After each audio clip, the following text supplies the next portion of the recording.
Ungár György vagyok, a Citibank Budapesten és Varsóban működő pénzügyi regionális csapatát vezetem.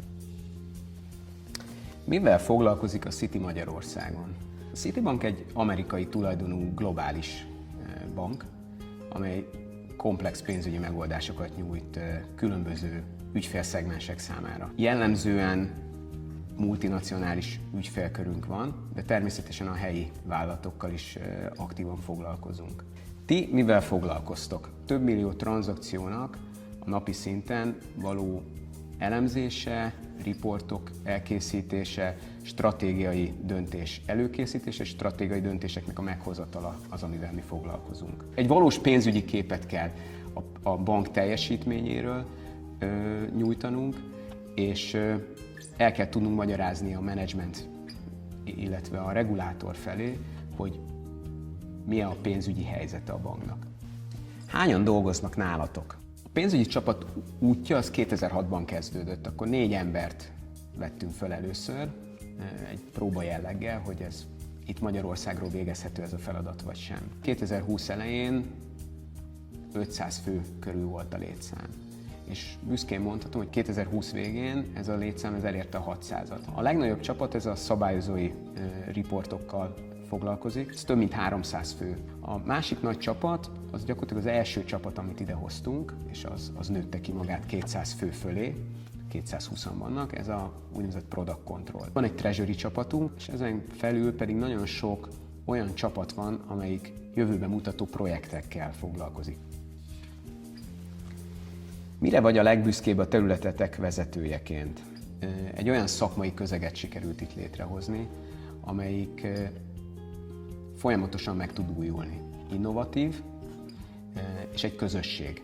Nem csak szakmai közösség, hanem emberi közösség is. Mindenki meg tudja találni benne azokat a pontokat, amihez tud kapcsolódni. Ez egy nagyon nyitott és őszinte kommunikációra épülő csapat. A szakmai dolgot kell mondanom, akkor arra vagyok a legbüszkébb, hogy mostanra több mint 600 olyan munkakör van itt Magyarországon, ami magas hozzáadott értékkel rendelkezik, nagyon komplex pénzügyi elemzéseket végeznek a kollégák, és talán máshol ezt a fajta munkát itt a magyar piacon nem lehet végezni. Mi a területetek legfőbb erőssége? Itt óriási mennyiségű tudás koncentrálódott most már. Egyre nagyobb komplexitású, egyre szeniorabb pozíciókat hozunk ide Magyarországra.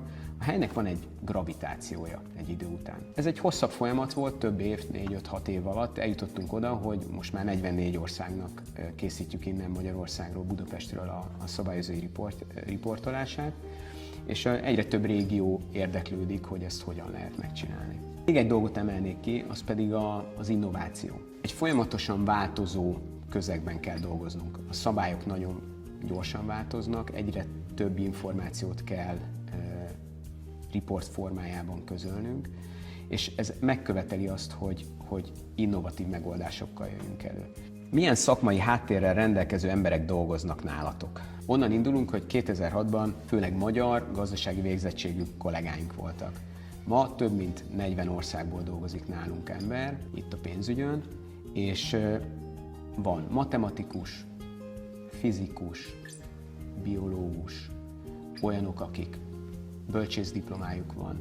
Nagyon sok a technológiai beállítottságú ember, hiszen az automatizálás, ami egy fontos része a munkakörünknek, az megköveteli ezt a fajta hozzáállást. Mire van szükség ahhoz, hogy valaki bekerülhessen és sikeres legyen?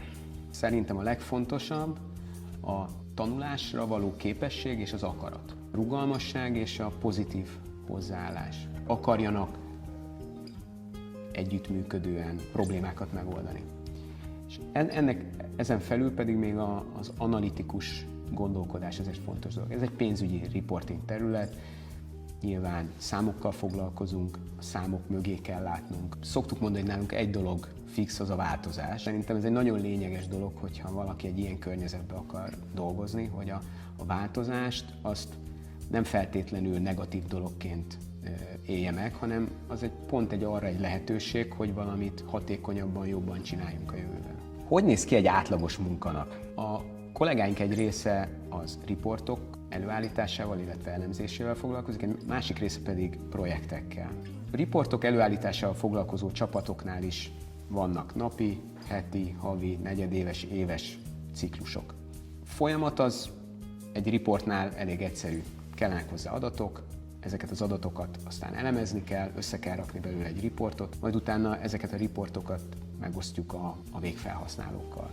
Ez lehet a menedzsment, vagy lehet a külső szabályozó. Ezektől a végfelhasználóktól aztán gyakran jönnek vissza kérdések, amikre válaszolnunk kell. A feladatok másik része az projekt jellegű.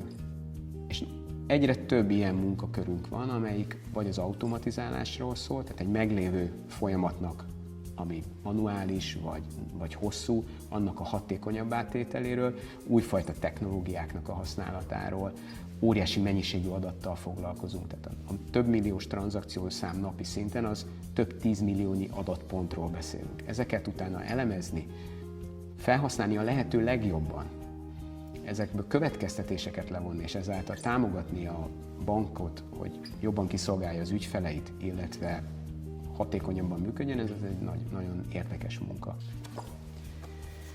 A tanulási, fejlődési tréning lehetőségekről mit tudsz elmondani? Nagyon nagy hangsúlyt fektetünk arra, hogy a kollégáinkat képezzük. Lehet ez szakmai jellegű tréning, ez az egyik fajta. A másik pedig soft skill jellegű. Azokra fókuszálunk, hogy ők hogy tudnak jobban kommunikálni egymással, hogy tudnak valamit jobban előadni, bemutatni, hogyan tudnak jobb elemzéseket készíteni, hogyan tudnak meggyőzni másokat a bizonyos dolgokról, ami a munkakörükben fontos, hogyan tudnak más embereket menedzselni. Miután egyre több olyan kollégát veszünk föl, akik mondjuk nem banki háttérrel jönnek, ezért kitaláltunk egy Finance Academy nevű tréning sorozatot, ami segíti a kollégákat, hogy megértsék a bank szektornak, ennek az iparágnak az alapjait. Milyen karrier lehetőségek vannak nálatok? Gyakorlatilag mi vagyunk azok, akik rálátnak a bank egész működésére. És ezért sokan szeretnek hozzánk jönni, hiszen így értik és látják, hogy mit csinál a bank. Aztán itt összeszed egyfajta tudást, és mondjuk utána átmegy egy másik területre, ahol mondjuk menedzserként egy nagyobb csapatot tud menedzselni. Aztán mondjuk megint visszajön. Tehát ez a fajta mobilitás, ez nagyon benne van a Citinek a kultúrájában.